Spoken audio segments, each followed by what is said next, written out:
31 ಮೇ 2026ರಂದು ಟಾಟಾ IPLದು ಒಂದು final match ಇತ್ತು. Match ಮುಗಿದ ಮೇಲೆ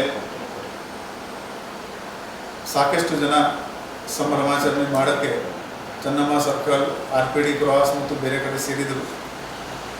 ನಾವು ಮುಂಚಿತವಾಗಿಯೇ ಒಂದು ಮೆಸೇಜ್ ಹಾಕಿದ್ದೀವಿ, ಸಂಭ್ರಮಾಚರಣೆಗೆ ಅವಕಾಶ ಇಲ್ಲ ಮತ್ತು ನಾವು ಡ್ರಂಕ್ ಆ್ಯಂಡ್ ಡ್ರೈವಿಂಗ್ ಖಂಡಿತವಾಗಿ ಚೆಕ್ ಮಾಡ್ತೀವಿ. ನಮ್ಮದು ಆ್ಯಂಟಿ ಸ್ಟ್ಯಾಬಿಂಗ್ ಸ್ಕ್ವಾಡ್ ಕೂಡ ಕೆಲಸ ಮಾಡ್ತಾಯಿದೆ ಅಂತ ನಾವು ಎಚ್ಚರಿಕೆ ನೀಡಿದ್ದೀವಿ. ನಮ್ಮ ಪೊಲೀಸ್ ಅಧಿಕಾರಿ ಸಿಬ್ಬಂದಿಗಳು ಆ ದಿನ ಪೂರ್ತಿ ಸಿಟಿನಲ್ಲಿ ಪ್ಯಾಟ್ರೋಲಿಂಗ್ನಲ್ಲಿ ಇದ್ದರು.